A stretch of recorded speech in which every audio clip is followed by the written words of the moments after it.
The capricious April sun was quickly hidden by swift-moving clouds. The increasing wind dampened the mood of those who had ventured out for a walk on their day off. These included elderly couples, groups of mothers with strollers, and schoolchildren enjoying their carefree break in the parks. Only 8-year-old Alex was not upset by the wind at all. In fact, it inspired him.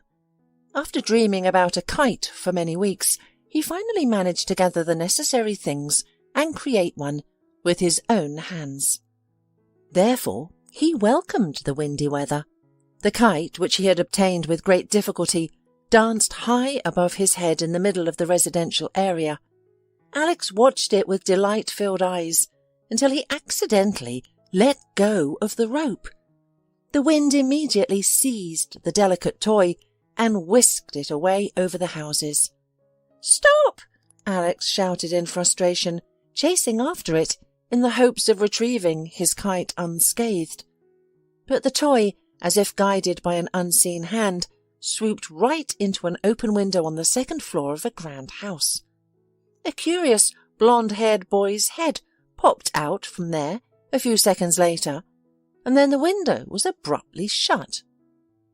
Alex froze in shock. Had he just lost his only toy? "Hey, that's my kite!" Alex protested, but his words fell on deaf ears. His disappointment knew no bounds. He had put so much time and effort into creating the toy, harboured so many expectations, that losing it was literally unbearable.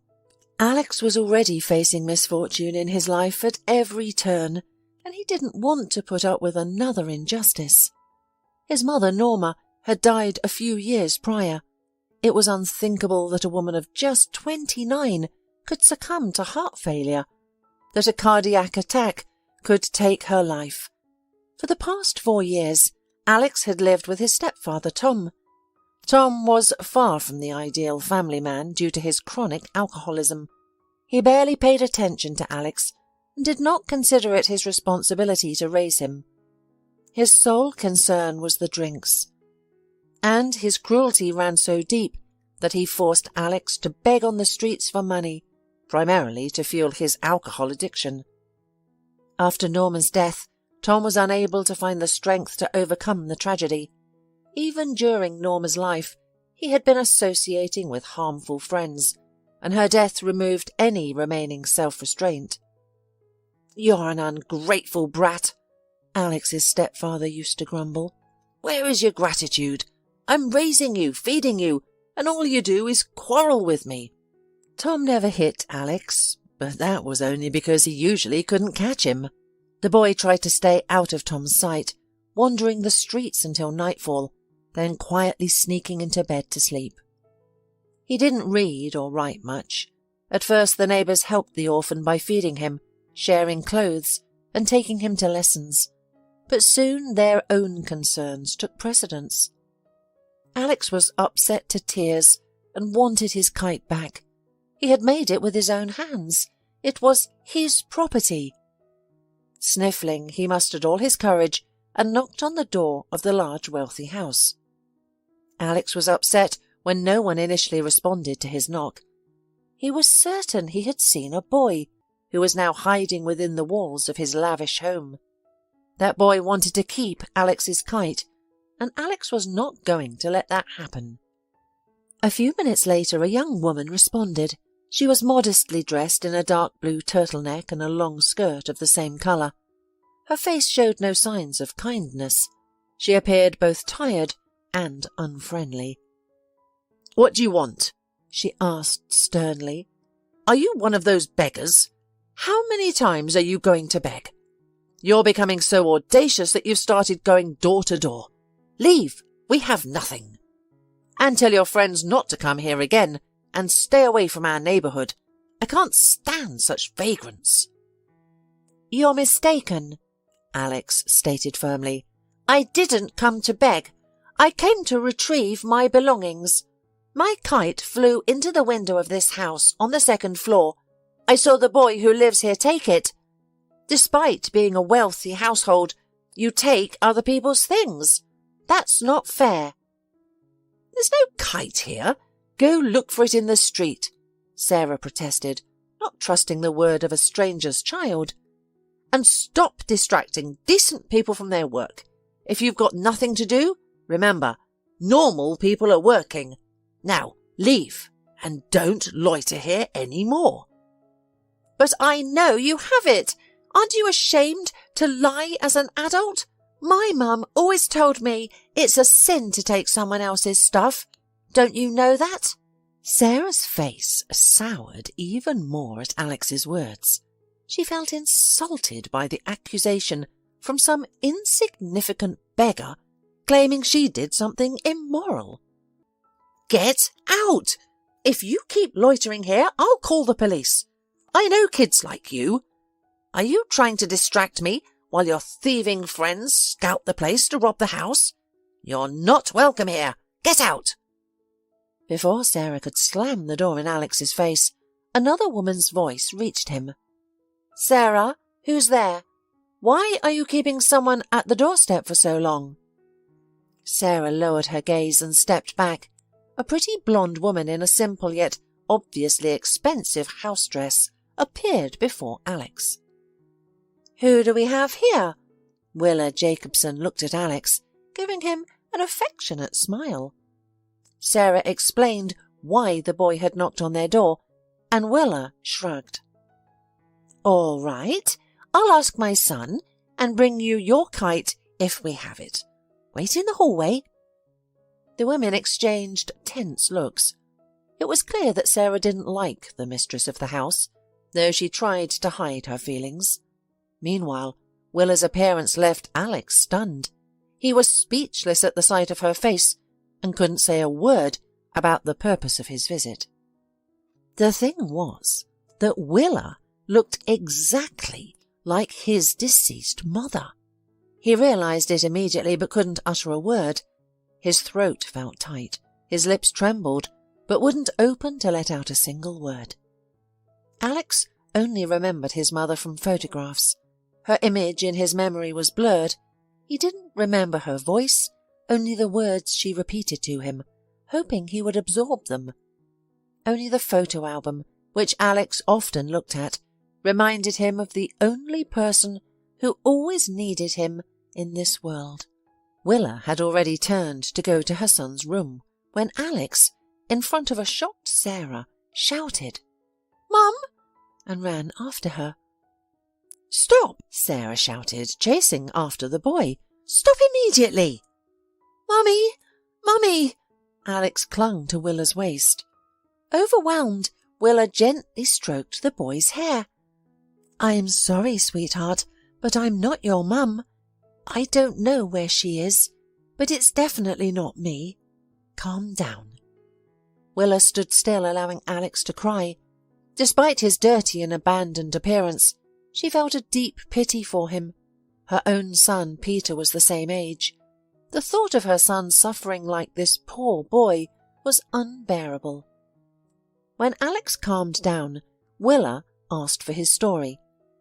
The woman didn't know whether to believe him, but she couldn't abandon the boy in the harsh weather. During their conversation, it had begun to rain heavily outside, creating rivers in the streets. "I'll take you home when the rain stops. Meanwhile, stay with us. I'll introduce you to my son," Willa said, smiling. "Sarah will show you the bathroom. Make sure to wash your hands with soap and water before we have dinner." "Do you believe me?" Alex asked Willa with a hopeful tone in his voice as she rose from the couch. "About my mum? I have pictures. I can prove it." "We'll deal with that later, but for now, let's eat, shall we?" Peter was only a year older than Alex. Despite his family's wealth and the array of toys his doting parents showered him with, he treated his new friend without any prejudice. "You really made this kite by yourself?" Peter exclaimed in disbelief, looking at the wind-torn cardboard kite. "Wow!" "Of course I did," Alex responded proudly. "I saw it in a magazine page that was lying on the street. I've been dreaming of making a kite ever since. I can teach you if you like."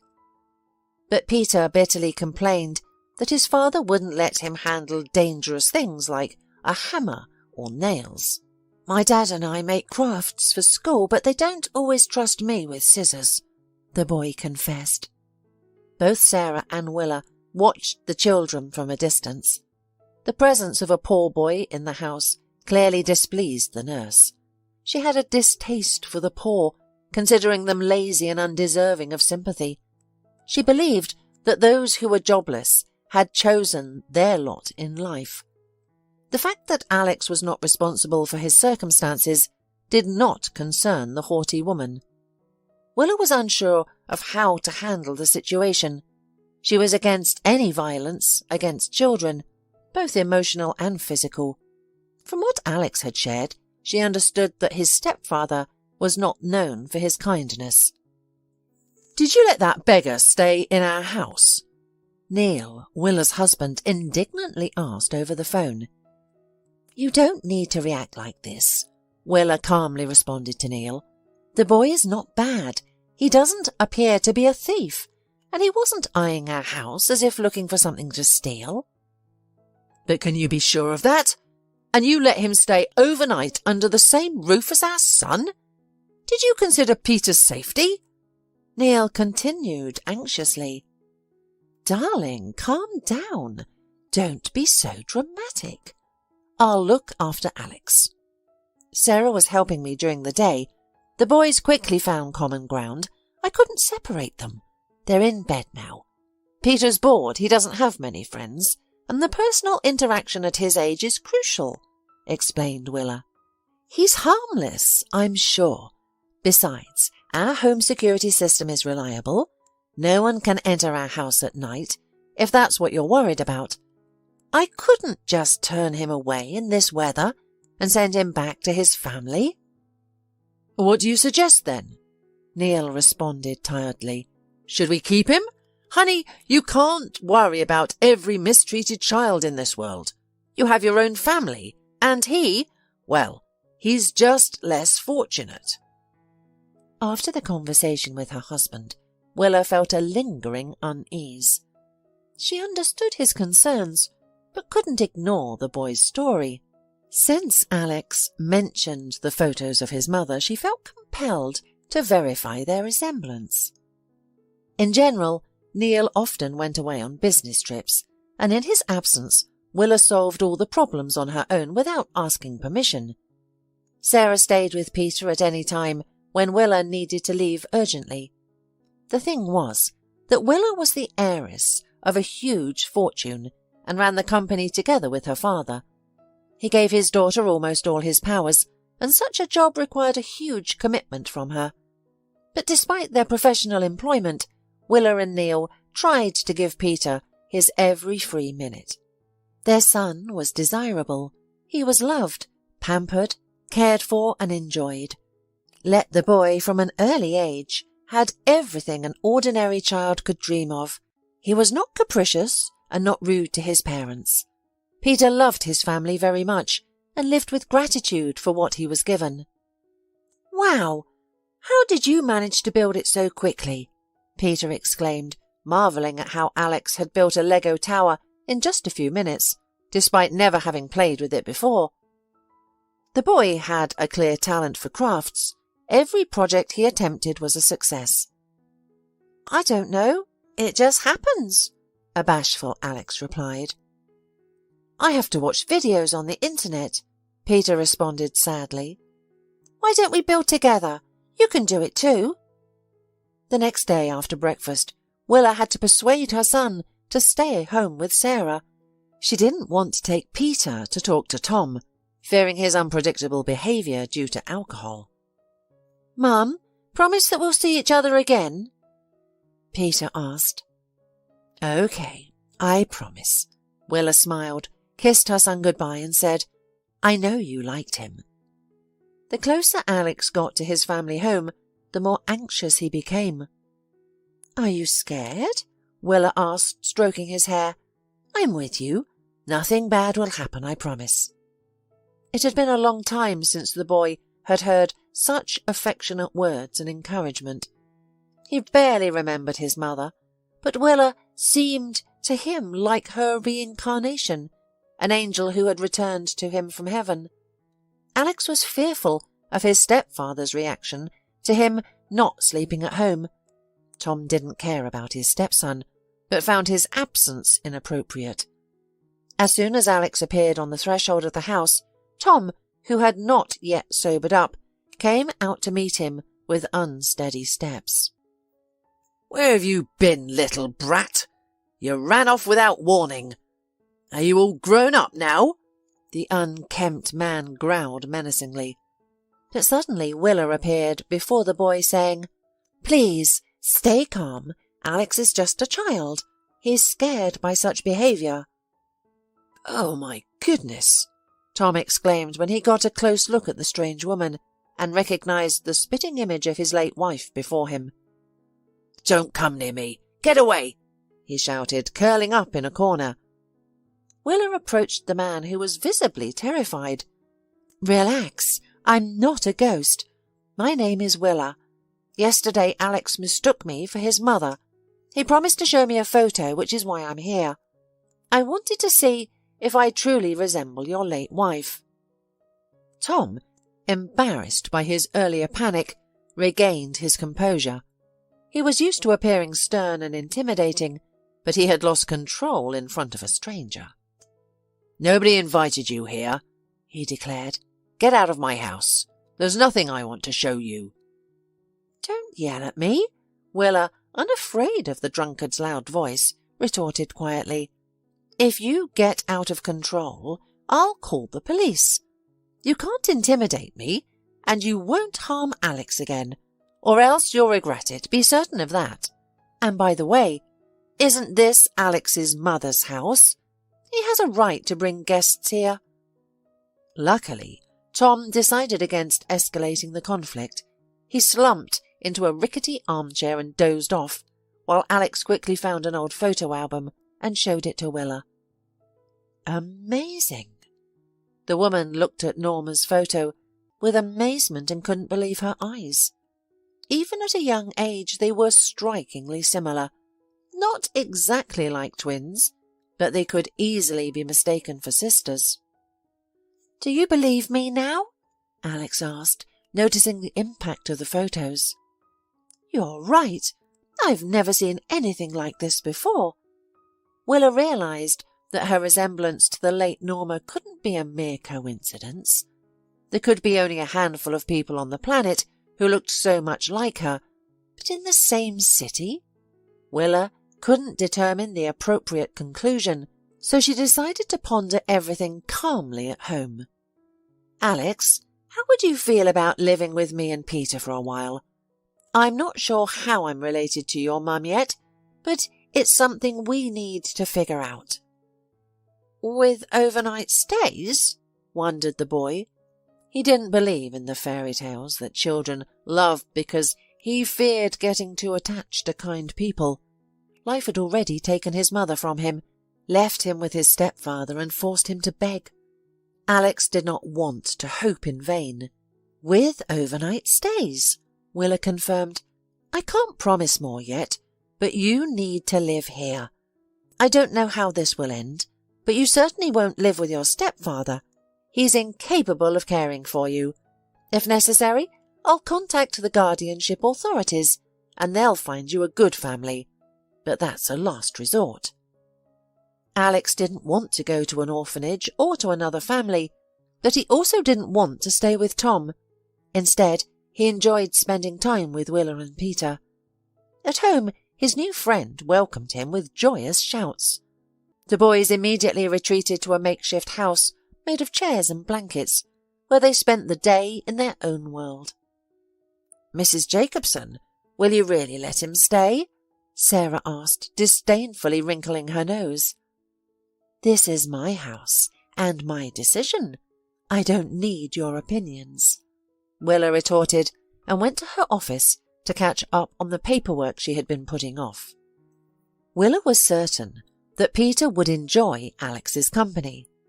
Peter was a diligent pupil, involved in various activities, but his shyness hindered his social interactions.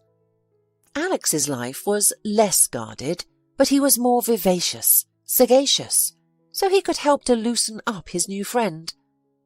After his first week at Willa's house, Alex had mixed feelings.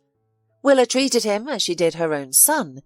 For the first time in years, he enjoyed delicious meals, had plenty of toys, and received care.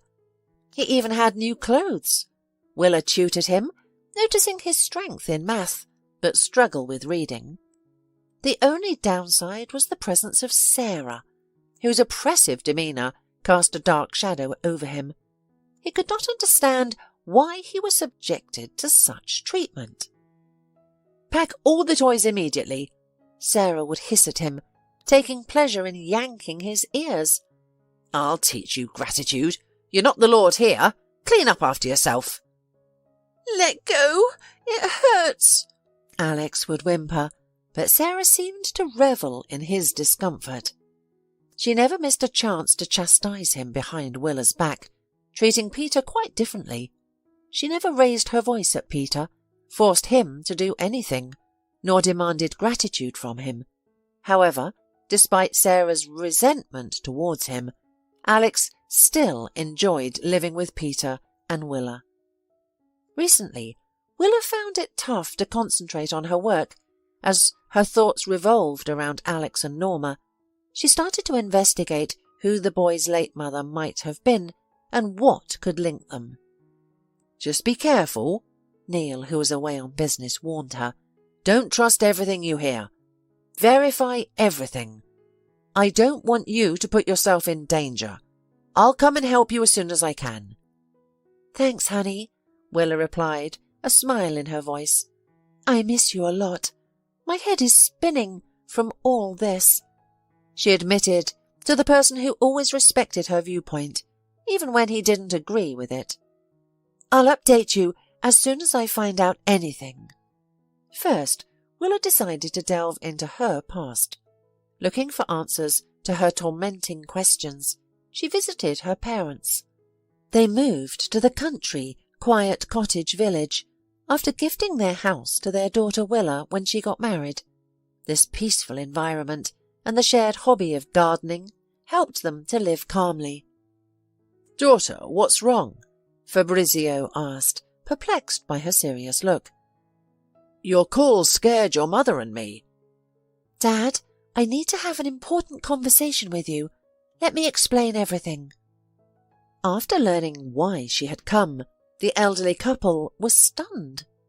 Evelyn covered her face with her hands, hiding her tears and shame, while Fabrizio looked guilty. "Well, why are you silent? I'm already all on edge, and you're adding to my worries," Willa exclaimed, upset. She had just realized that her parents had kept a secret from her for years. "Oh, daughter, forgive us. We should have told you everything earlier," Evelyn replied, wiping her face with a handkerchief. "Your father and I struggled for a long time without children. We were going to adopt the child, but then one day Fabrizio learned that the wife of his acquaintance had recently given birth to twins. The girls were nearly identical. Times were hard and the woman was poor. She didn't know how to raise 2 children at once. That's why Helena agreed to let us take one. She gave you to us and swore she'd never tell anyone about it. That's how she got Norma, and we got you." Initially, Willa silently regarded her parents. She looked into her father's eyes as if searching for confirmation. Finally, she realized that her mother had told her the truth. She wasn't their biological child, although she had never doubted their familial bond. "So you just bought me? You traded me for something? That's crime," Willa said in disbelief. "Yes, we offered her financial help. She couldn't handle 2 young daughters because of her own family problems. Her husband had left her pregnant. Plus, in such case, she could be sure that you would grow up in good conditions." She continued to converse with her parents, absorbing every word. However, neither Fabrizio nor Evelyn heard from Norma's family again, nor did they reappear seeking help. The families lived their separate lives, Willa understood one thing. She is responsible for Alex now. She once had a sister, her only blood relative, and now she only had Alex. She would not return him to his stepfather, nor leave him in an orphanage. Such options were unthinkable. Willa accepted him as her second son and had no intention of letting him go. She wasn't short of money, and she had enough love for a second child. She would manage with everything. "Well, guys," Willa announced to the children upon returning from the cottage village, "it turns out that Norma and I are sisters, and you are all real blood relatives. Can you believe what an unpredictable fate? It brought us all together." "It's all because of the kite," Alex interjected. "If it hadn't flown into your window, we would never have met." "Exactly," Willa laughed. "Now we'll all live together.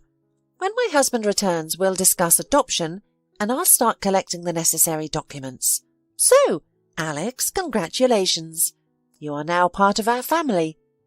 Willa opened her arms to the boy, and he immediately embraced her.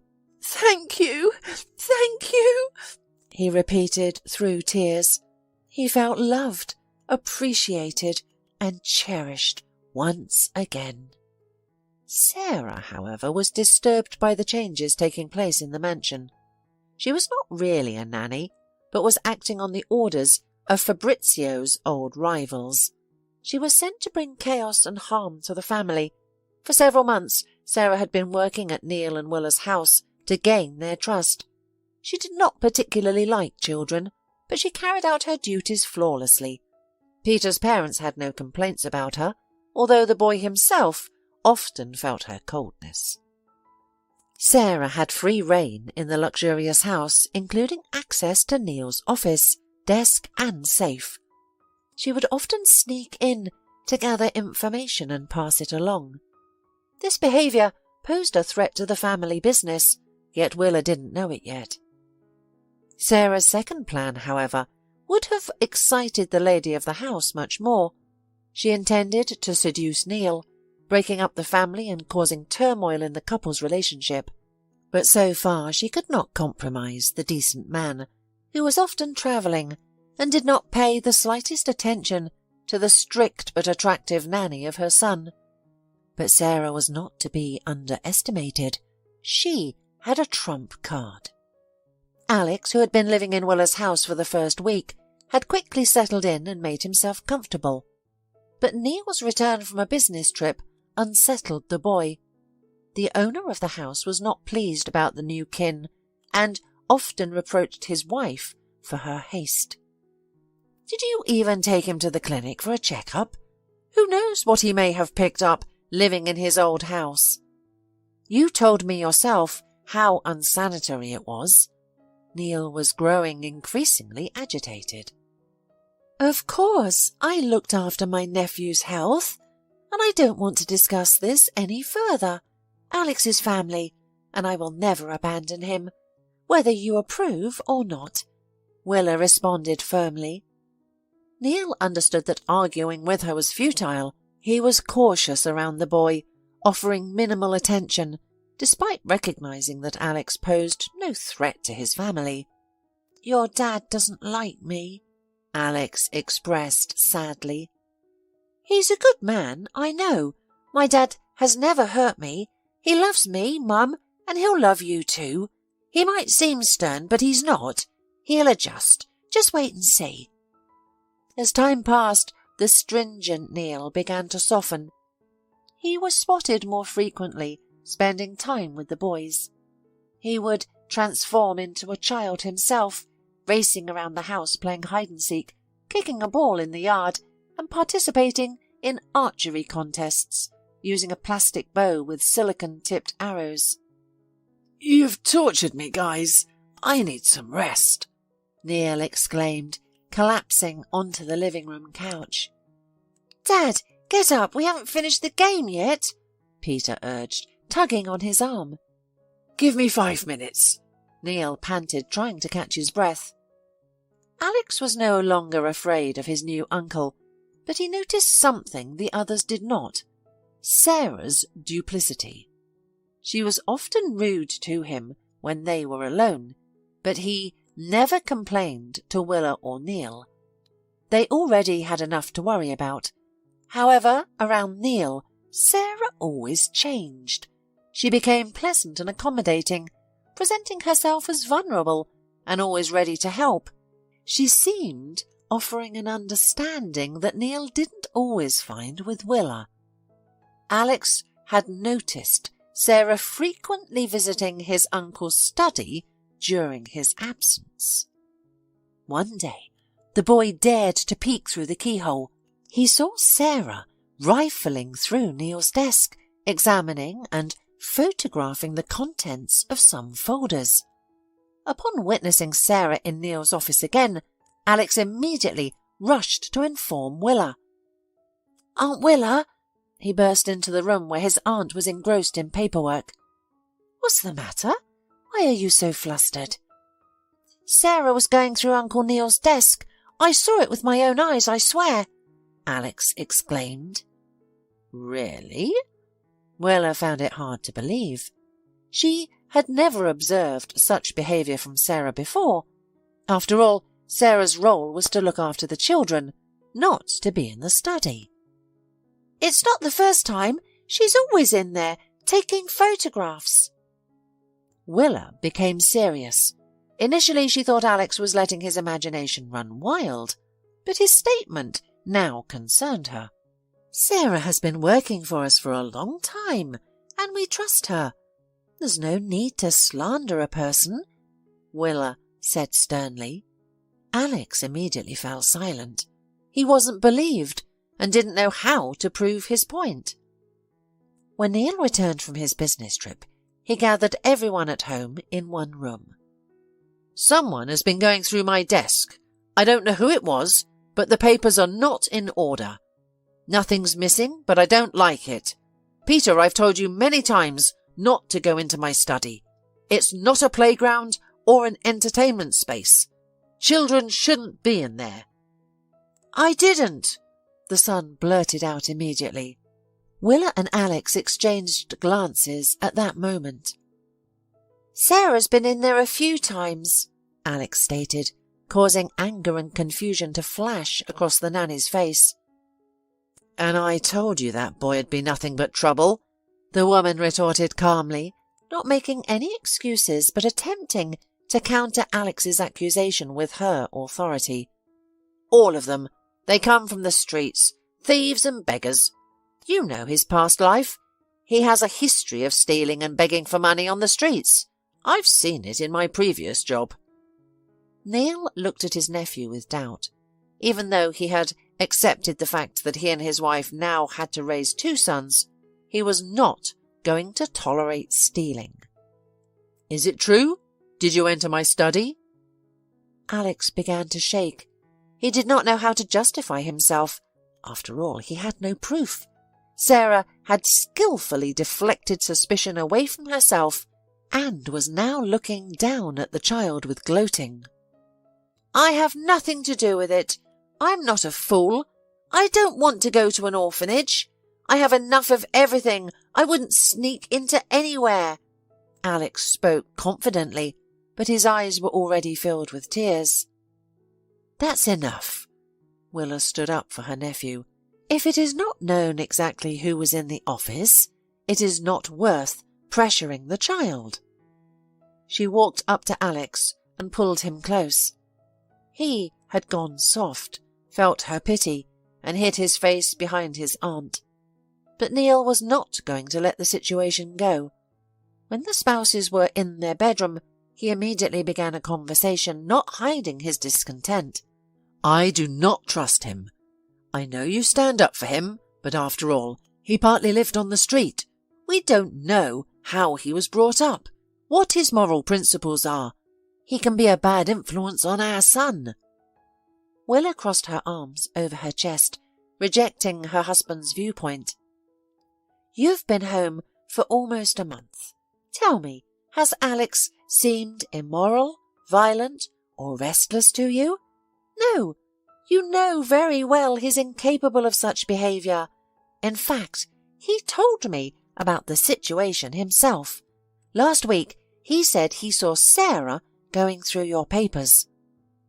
No way, Neil recoiled.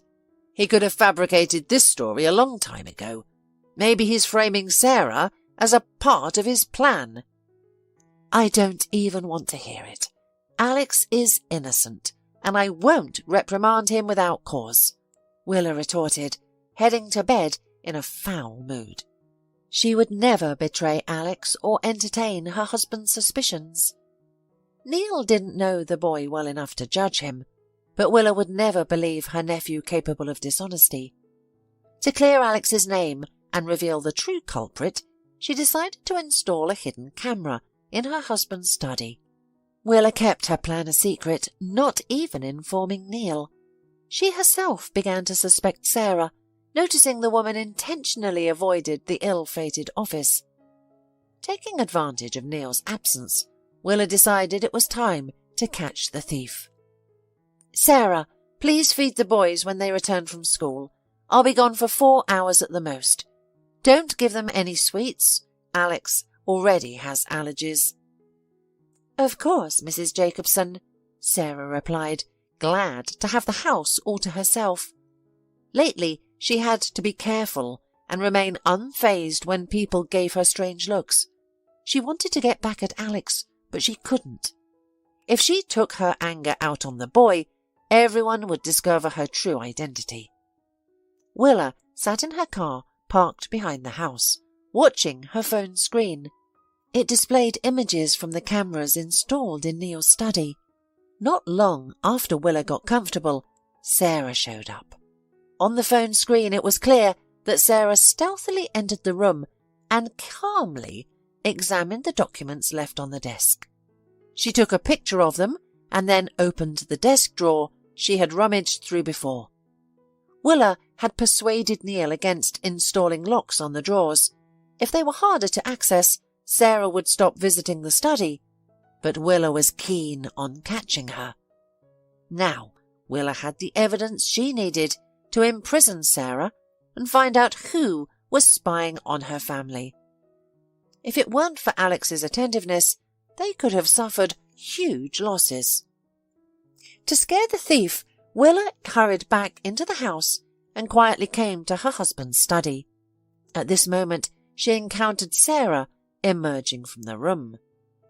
I caught you red-handed, Willa said, struggling to hold back her anger. I was watching you, and now you can't get away with it. Sarah quickly composed herself, returning to her arrogant demeanour. So what? I didn't steal anything. You can't prove anything. Leave my house now. We'll take legal action. You won't get away with this. Don't you dare come near my children again. I'll leave, Sarah smirked, seizing the last chance to hurt Willa. But your Neil is going with me. Expecting a baby. We've been together for 6 months, and you, poor fool, had no clue. Willa was so furious she nearly lunged at Sarah, who laughed, pleased with her own cruel joke. I better leave before you become violent. I need to protect our baby. Willa felt as if she had been drenched in ice-cold water. The news about the baby left her dumbfounded. Sarah rushed to leave the house. She was acutely aware of the danger she was in. Meanwhile, Willa was consumed by a singular concern. Impossible. Neil would never. I would have noticed. These thoughts churned in Willa's mind, causing a wave of nausea. It seemed unthinkable, yet she couldn't dismiss the possibility. With trembling hands, she dialed her husband's number. Did something happen between you and Sarah? She demanded. Willa, what? What are you talking about? Why does your voice...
Sound odd? Neil responded, clearly confused. You and Sarah, were you together or not? Willa persisted. Of course not. Why would you ask that? Neil replied, laughing, but Willa didn't share his humour. Get home now. We need to talk, Willa said firmly, unwilling to discuss this matter over the phone. While waiting for her husband, she struggled to reconcile the idea of Neil being unfaithful. She couldn't believe she had been deceived for months. Neil had never given her a reason to be jealous before. Their relationship had always been one of strength and honesty. They had faced many challenges together, but infidelity had never been one of them. Willa had never shown interest in other men, and her friends reassured her that Neil only had eyes for her. She had never questioned Neil's loyalty, taking it as a given. They had weathered many storms together, not just as spouses and lovers, but as friends. Neil indefinitely postponed all business and hurried to the airport. He didn't understand why Willa had questioned him. He tried to reach Sarah, but she didn't answer the phone, leaving him in the dark. Neil arrived home when the boys had already finished their homework and were preoccupied with their game console. There was nothing to stop the adults from having their discussion. Willa, Neil exclaimed when he saw his wife's condition. What's wrong? You look so pale. He attempted to caress Willa's cheek, but she turned away. I know it's not true. You wouldn't betray me, but Sarah said she was pregnant with your child. Willa sobbed. God, please tell me she's wrong. I want to believe you, but it hurts so much. What did she say?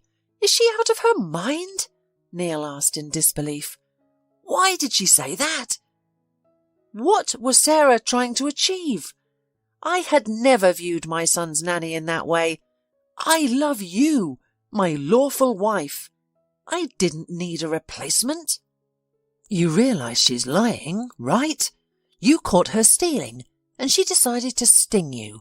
She wanted to hurt you and get revenge, he explained to Willa. I love only you, and have only been with you. I don't want any other woman. We don't even know if she's truly pregnant or just making it up. We need to find out who she works for. Willa, honey, believe me, I only want you. I value our family. You're everything to me. Willa had needed to hear these words from her husband. She broke down in his arms, crying like a child. She had been distressed for hours, but now she felt relieved. No matter what Sarah was planning, they would resolve it together and not let a liar ruin their marriage. But Willa's hopes were dashed when Sarah's pregnancy was confirmed. This revelation significantly changed her relationship with Neil. How many times must I tell you that I'm not involved? Neil defended himself. I'm not the father of her child. If you like, we make a DNA test. That's easy. Of course I want to, Willa responded immediately. I do, but we can't do it until after the baby is born. I can't bear it. God! So you don't believe me after all? The husband exhaled tiredly. He was exhausted from defending his reputation. There was neither proof of his guilt nor evidence of his innocence. You're turning into a paranoid. If you love me, you'll believe me right away. But you believe some crook who stole our documents? Willa realised that her husband was right.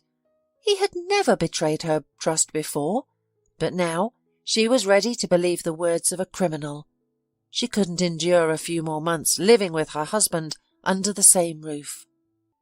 I can't play happy families with you until this whole nightmare is over. I can't embrace you. I don't trust you any more. Only a test can calm me down, Willa confessed. and I can't stay under the same roof with you, or I'll go crazy. We're going to my parents' house with the kids tonight. No, stay here. All the boys' things are here. I'll leave. But that's not an admission of guilt, Willa. I'm hurt that you can think I'm capable of treason.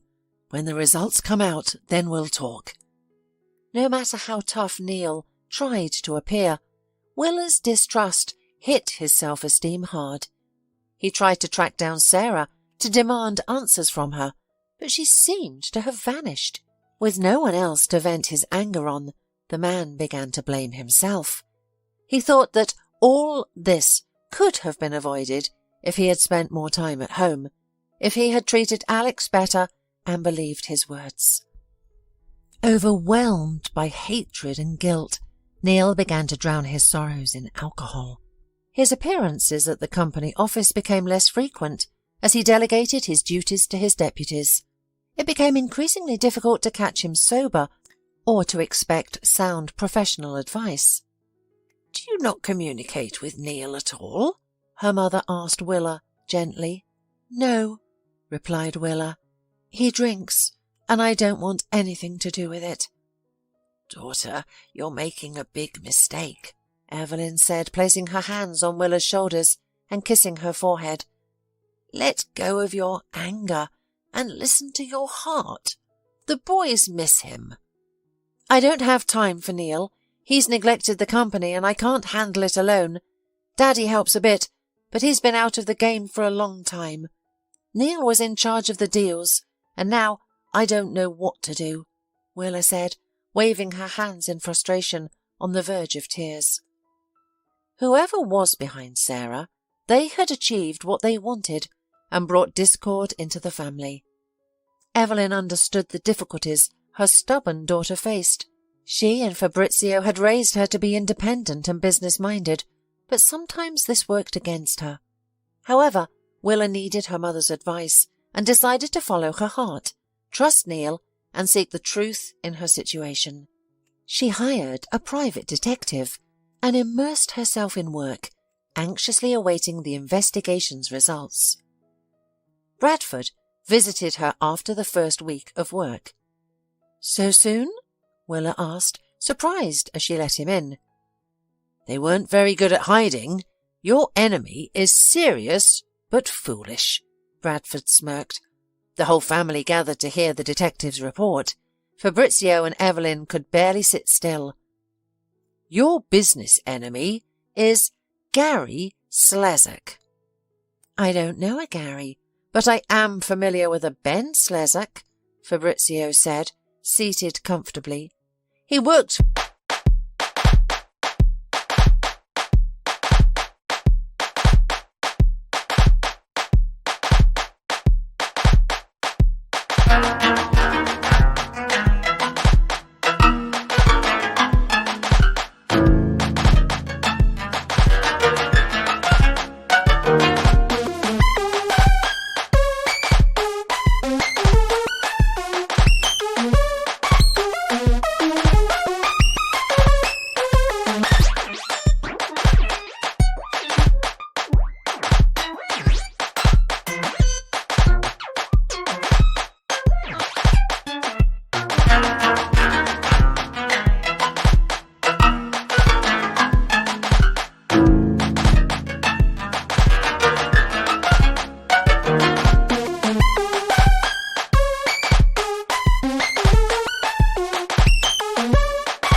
"For me for a long time before you were born," the man said to his daughter.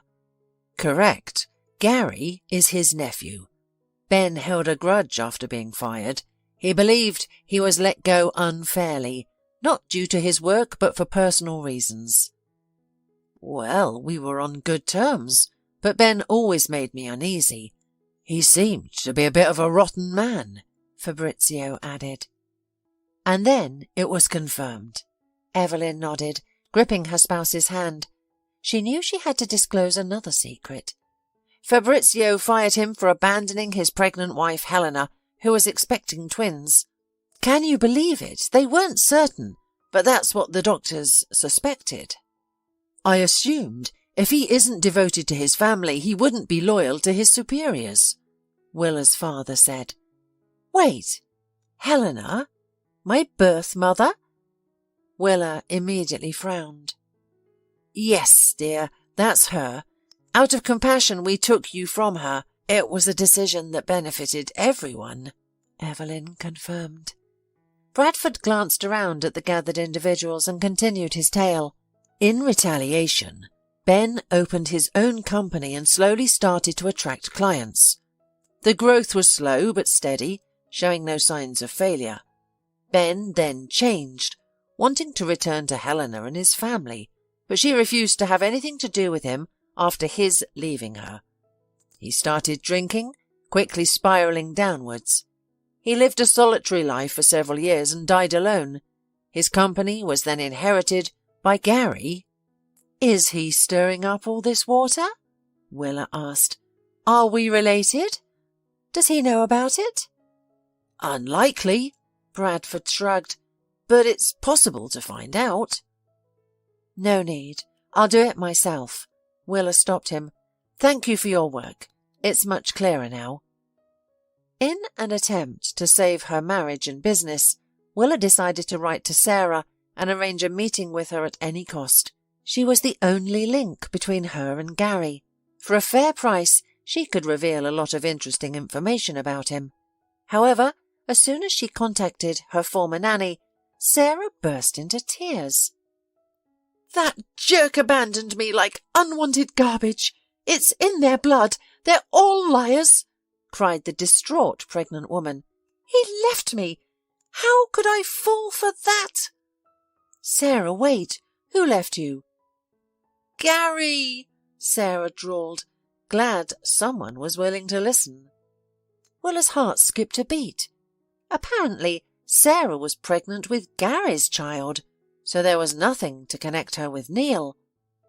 No matter how much she wanted to triumph now, Willa decided to give Sarah the comfort of pulling out more information about Gary.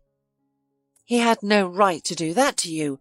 He has to pay for everything, Willa kept saying, knowing that a vindictive woman like Sarah would not simply accept her fate, but would seek revenge.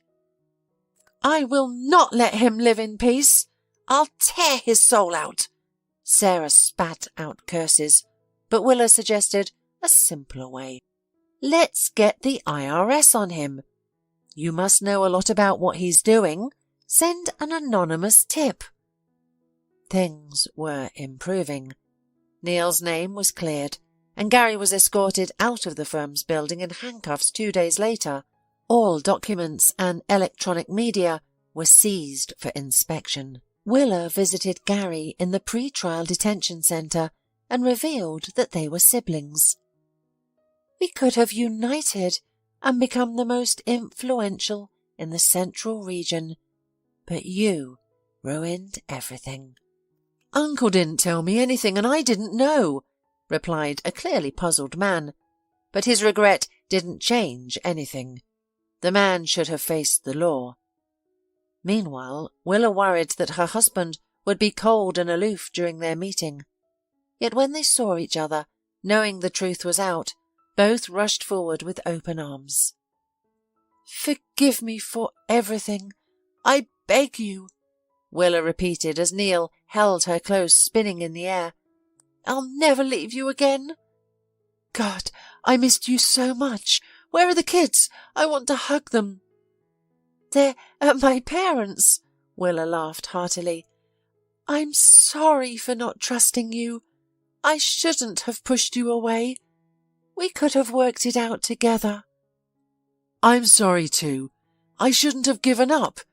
You tackled the firm and the kids and unravelled the situation, while I just wallowed in self-pity and drank all the time. It must have been a test of our strength, suggested Willa, not letting go of her husband's hand. Let's go get the kids. I can't wait to see them. Neil and Willa spent a long time discussing what had happened. They vowed to each other that they would never hide from problems or take offence without evidence. They were confident they could now face any challenge together. Quiet, he's still asleep, Peter whispered, peeking into Alex's room, and put a finger to his lips. We need to light all the candles. Neil began to light each of the 9 candles on the birthday chocolate cake Willa was holding. The family entered the room of the sleeping birthday boy, singing a joyful birthday song. Happy birthday, son. Neil stroked Alex's hair and kissed his cheek. Happy birthday, little brother, shouted Peter, pointing at the cake. Hurry up and make a wish. I already have everything I want, Alex said, his eyes welling up with tears. I have a real family. I love you all very much, although if we were to have a little sister, I wouldn't say no. He blew out the candles and, smiling, winked at Willa.